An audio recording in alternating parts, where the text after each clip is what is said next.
This episode is brought to you by LifeLock. Between two-factor authentication, strong passwords, and a VPN, you try to be in control of how your info is protected. But many other places also have it, and they might not be as careful. That's why LifeLock monitors hundreds of millions of data points a second for threats. If your identity is stolen, they'll fix it, guaranteed, or your money back. Save up to 40% your first year. Visit lifelock.com/podcast for 40% off. Terms apply.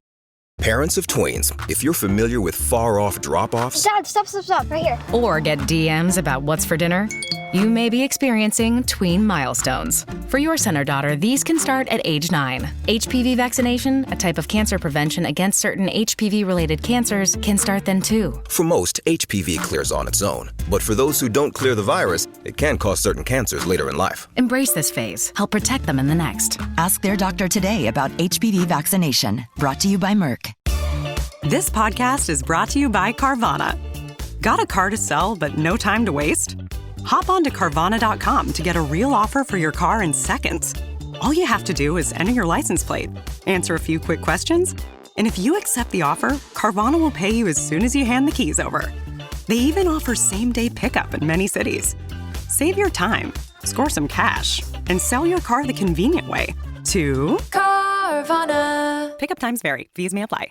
Hey, let's talk about your expense report. I didn't submit an expense report. You will. Custom saddles and dog training services are not within policy. What are you talking about? SAP Concur uses advanced AI to audit and automatically detect out-of-policy expenses. It's the breakthrough I needed to focus more on our future. These are my future expenses? Yes, and self-defense classes are out of policy. I'll need self-defense classes? You will. For what? It's a big dog. SAP Concur helps your business move forward faster. Learn more at concur.com. Your burger is served, and this is our finest Pepsi Zero Sugar.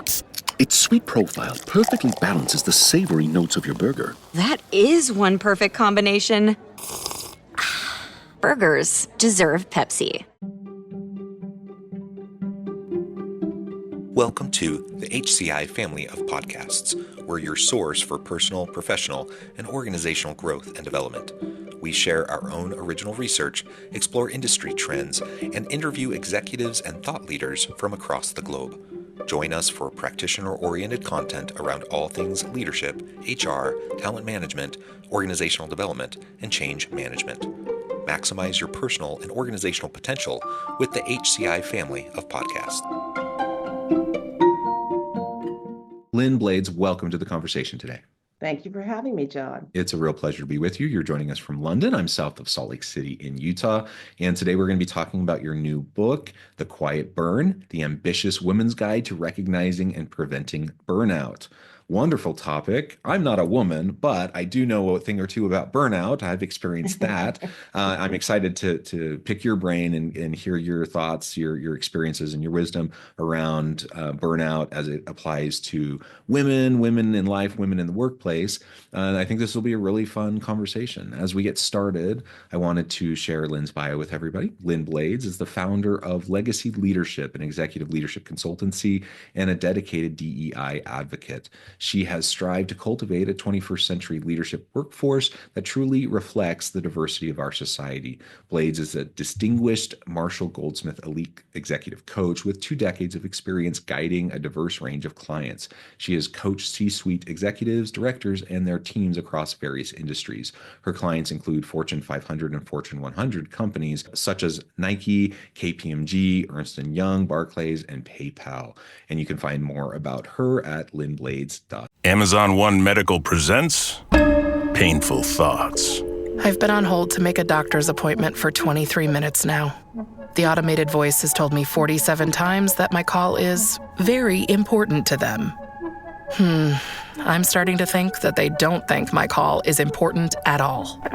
With Amazon One Medical 24/7 virtual care, you'll get help fast without having to remain on the line to make an appointment. Amazon One Medical. Healthcare just got less painful.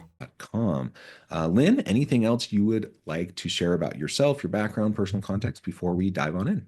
Really, I am an expat living in London. I've been here for the last 25 years. I had a previous career as a television journalist working for the networks. When I arrived in London, I shot 2 television series that never aired, and that was a sign that I should go back to ground zero and reinvent myself. And it was my husband who said to me, you're a natural coach. You've always been a coach. And I took his advice. It was probably the most sound advice he's ever given me. And lo and behold, I have created a very, very good career for myself. So there you have it. Oh, very nice. Very nice. It's always wonderful to have a good champion and a partner.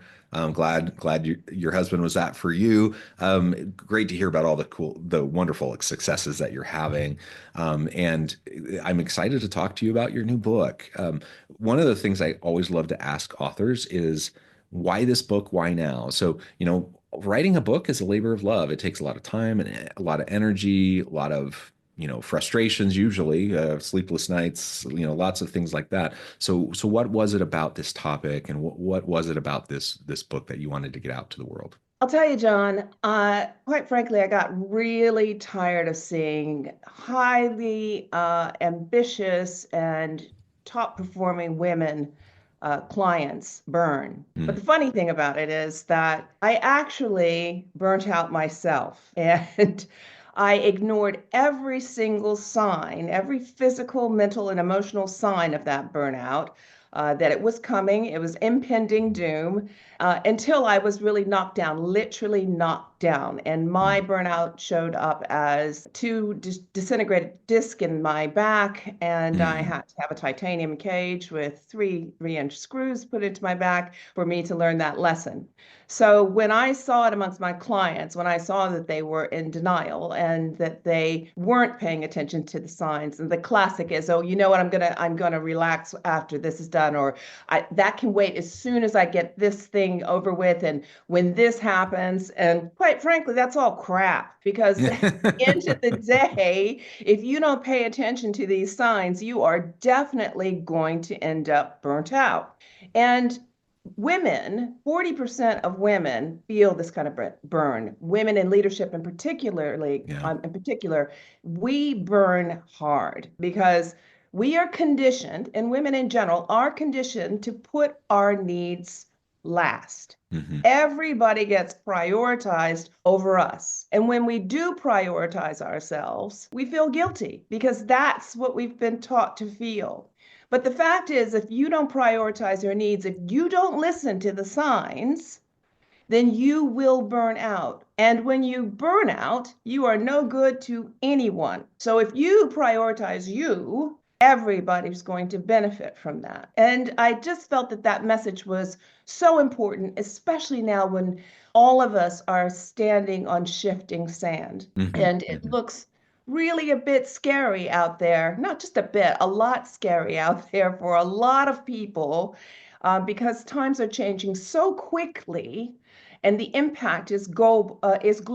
So I think women, I was watching Shonda Rhimes' new series, The Residents, and she had a term in there that I thought was really quite funny. Too many dudes. Too many dudes. I think there need to be a lot more women at the top table. I think there needs to be a far more diversity of thought. And I really feel that if that was the case, the world would not be in the position that it is now. And you know what? We have to take some of that on ourselves. We are responsible for not asking for what we want. We're responsible for keeping our heads down and not trumpeting our own successes. But all of those things weigh on you. They all drain you. They become energy drainers.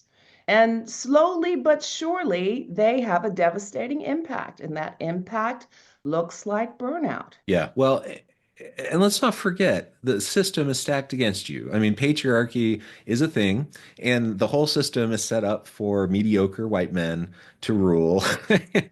And that's what we're seeing. I don't know what you think about, and this isn't a political podcast, but I don't know what you think about, the state of affairs in the US right now, but it's a shit show. And things in DC. I was just out there with my two college-age daughters in DC over college spring break, and it was surreal. It's really a surreal moment to be out there in our nation's capital, a place I've been a dozen times, to see the sights, to see these wonderful places, that hold so much meaning. It's a totally it just feels different, to be out there with my daughters who, bless their hearts, feel almost like there's no hope in the future given the current context, and I just feel for them, and I just want them to feel like, no, there is hope. But I get it. Like I feel like, things are rough right now. Things are more than rough. Things are in a state of crisis. I'm a Yeah. DC girl, born and raised.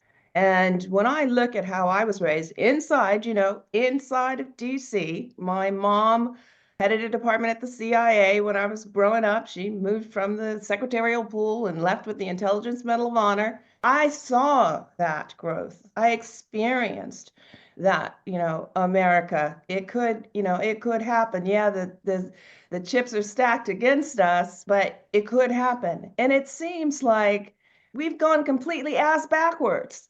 I don't even know what to say. I feel for your daughters because there's a reason why they feel there is no hope. Right. Because there Yeah. actually looks like there is no hope. I don't know what's happened. It is a crisis. We are in a crisis. And I really wonder, are we going to stand up and say something about it? I mean, Right. I vote. I speak. I put it out there.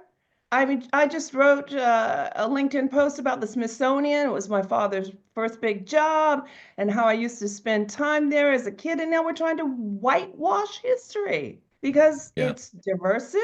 Please. Oh my Yeah. God. It's insanity. John, why It's don't you even get me insanity. started on this? Yeah, yeah. This could be a totally different conversation, but a really fun one. It's very messy out there. It is It very, is. very messy, and it is messy around the world. Well, I think it's fair to bring this up because it's part of the burnout that people are feeling right now. Yes. Because it's not just the workplace. Like you said, women disproportionately put their needs first. They bear more of the brunt of childcare, elder care, Home, everything. Yeah. home, everything, right? Yeah. So there's all these things. We know it plays out in the research over and over and over again. So we know all does. that's just a fact. It's a social fact, right? And so you have all that already leads to higher levels of burnout. But then you layer on top of that all these other social, political, economic realities that are at play right now. And just it's just heavy. I mean, everything is just heavy right now.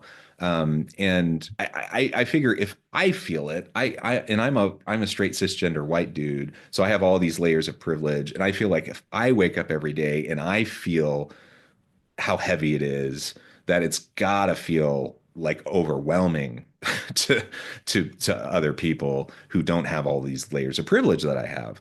And It that does. that just It that's does feel just that way. I just don't even know how to deal with that, You know what? You have to, especially if you're a woman of any kind of ethnic background, regardless of your education and your stature, you are, basically at the bottom of the totem pole. You are. You're earning 70% of what your male counterpart is earning, and even you're earning 70% against a white woman's 85%. And that, pay equity, the parity issue is crazy. When you talk about your daughters, they're not going to see gender parity, pay equity for at least another 50 years, if not 100. Mm-hmm. That is insane. Please tell me why. You can't give me any economic formula that will make sense to me why we can't achieve gender parity far quicker. All of these things, like you said, all of these societal factors, they just add up and they wear you down. Burnout is really insidious. And sometimes you don't see it until it's right there on your back, or it feels like an albatross around your neck. But there's always the niggling signs. There's always a little bit of brain fog. There's always anxiety attacks, the stress factor. When you open up your mouth and yes comes out when you really want to say no, taking on responsibilities that you should not be taking on, people pleasing. Mm-hmm. All of these things add up. And quite frankly, the workforce has been diminished by the amount of women that are leaving. It's epidemic. It's an epidemic. They are tired. We are tired of it. And we can't find a way to get around it. And you know what else? Everybody's not a born entrepreneur. We need women in the workforce. We need women in corporate environments, and we need women at the top table. But we're losing them. We're losing them. And we can't afford to lose that kind of talent. And when you think about menopause on top of all of that, you know, the lack of menopause knowledge and workplace culture, the lack of support, the fact that we don't talk about it enough, all of those things really weigh on you. And it's just time to reprogram. And I think of the book, yes, spotting the signs, recognizing the signs, preventing burnout itself. But actually, I look at it as a manifesto. I'm like, stop putting everybody else's needs before your own. Take time to actually look inward and go, I deserve this. It's not why me, it's why not me? Yeah. Why not me? It's about time we ask that question. Women deserve way more, and we need to step up and say it out loud and demand it. And it really does need to be a collective type of situation. And we need good male allies, white men in particular, who hold the balance of power, to support us and say enough is enough, to encourage us to step up and take our rightful place, to take on responsibilities and share those responsibilities that they should be sharing, so we do have more time to lead. So yeah, I'm tired. I'm not the only one that's tired. I think a lot of women are tired, sick and tired of it. And that's why I wrote this book, hoping to put a fire under some butts. That's right. Not just tired, sick and tired. I like that. Yeah. Everyone should be sick and tired, and they should raise their voice, and they should, try to be heard. But yeah, I get that it's just hard. And so the question is, so on the one hand, yeah, you need to recognize the signs of burnout. You need to protect yourself. You need to practice self-care. You need to have a rest ethic to make sure that you're, prioritizing yourself, all of those things. But we're also saying, on the other hand, we're like, you need to advocate for yourself. You need to fight for yourself. You need, like, all these things, that takes energy. That takes, extra effort. And so, how do we balance that? Like, how do we go about doing that? Especially given this current context where it seems like things are just getting harder. That's a really excellent question. And everything you said adds up to multitasking. And I do not believe in multitasking. Multitasking means that you're doing everything at about 60%.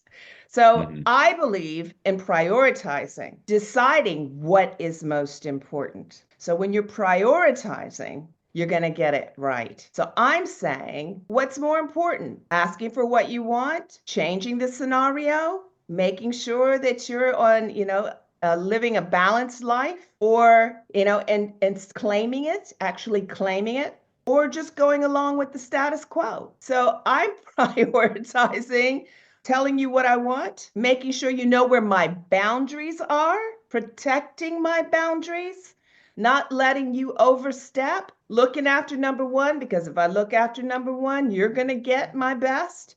And I think that you have to start there. You have to start with the ability to say no. One of my favorite words. No adds up to self-respect.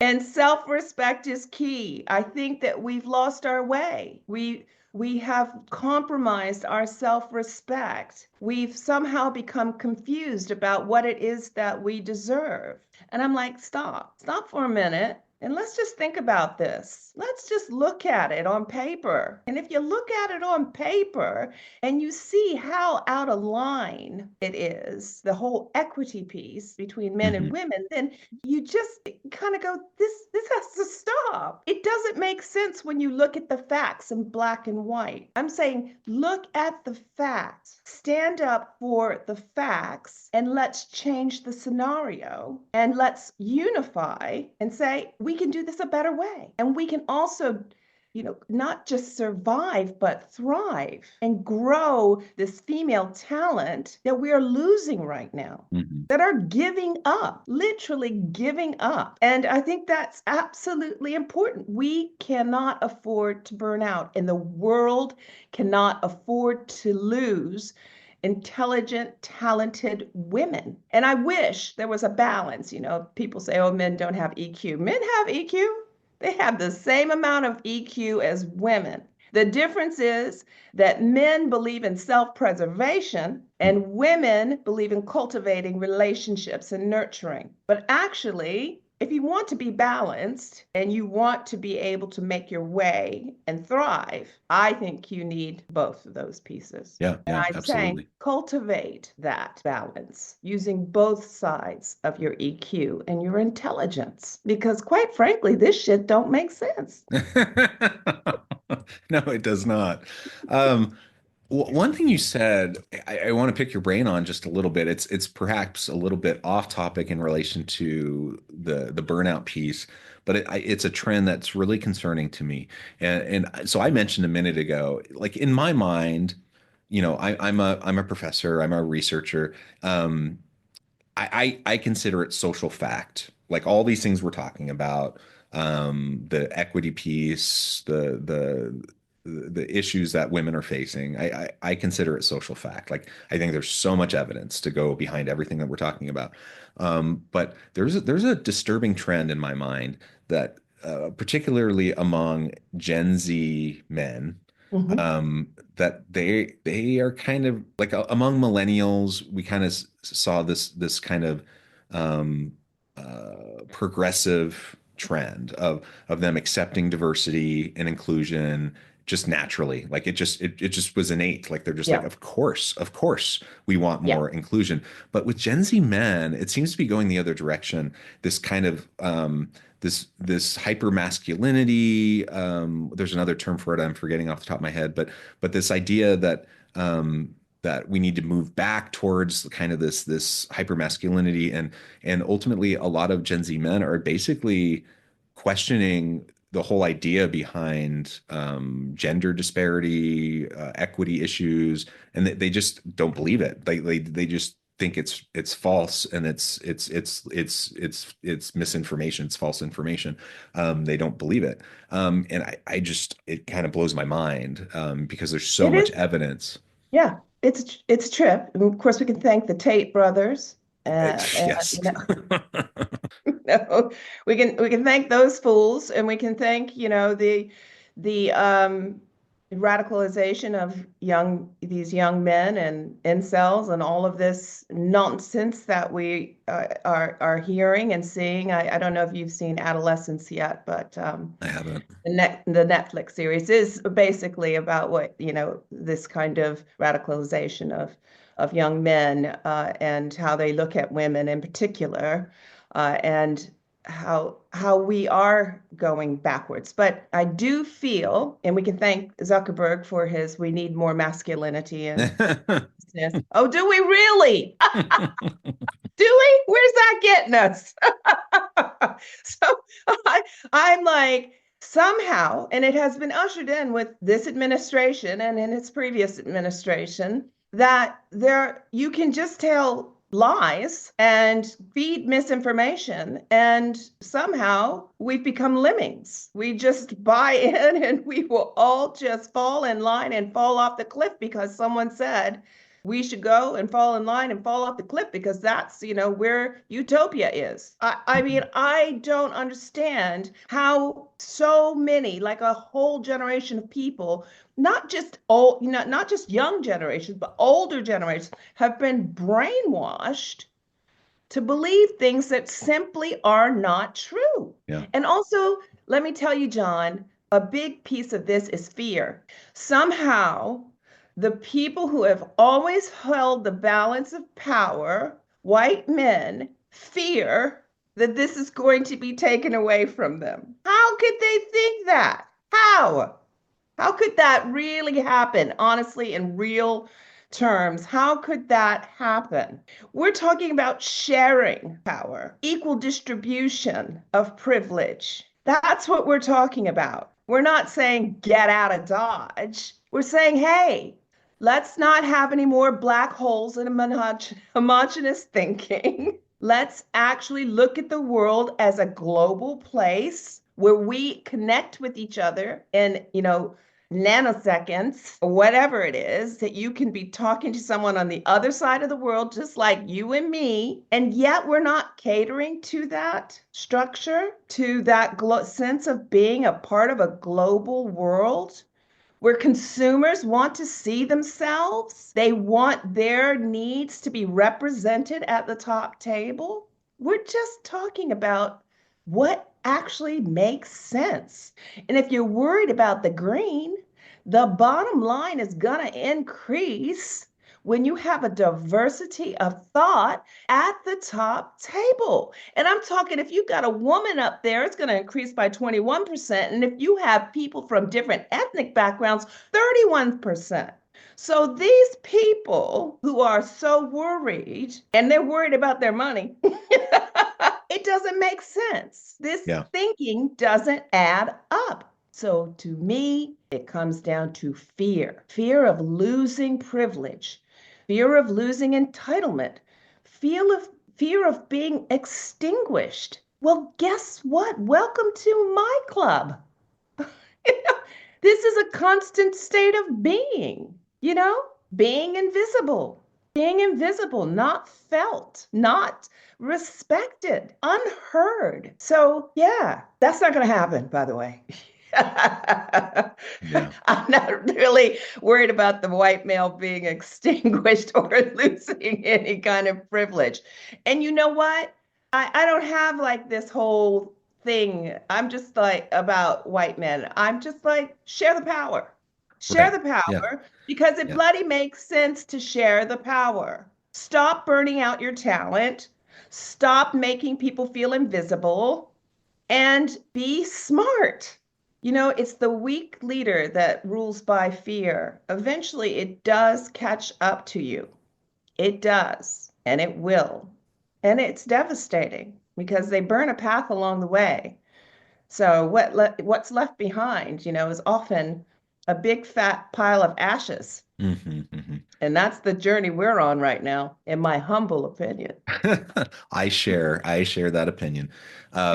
Well said. I agree with what you just said. And man, we've only scratched the surface. There's so much more to say here.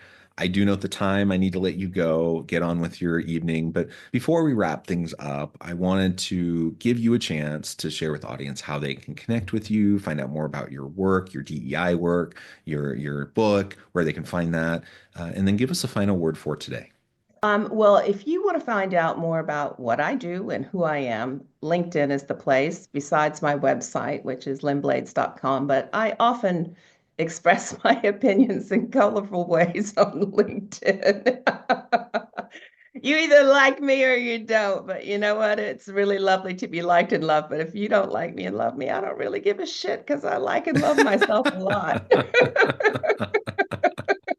But I really do care about what's happening in the world today. And I am a fierce advocate for women and people from underrepresented backgrounds finding their way to the top table, because you know what? We have something to say, something to contribute, something fundamental that needs to be added to the fabric of America and the world at large to have a lasting impact for our children and generations to come. So, get the wax out of your ears, listen to the conversation, Take part in the conversation and make decisions for yourself. Don't let other people make decisions for you. Don't be a lemming. I love it. I love it. Thank you so much, Lynn. It's been a pleasure. I encourage the audience to reach out, to get connected, find out more about what Lynn can do for you. And as always, I hope everyone can stay healthy and safe, that you can find meaning and purpose at work each and every day. And I hope you all have a great week.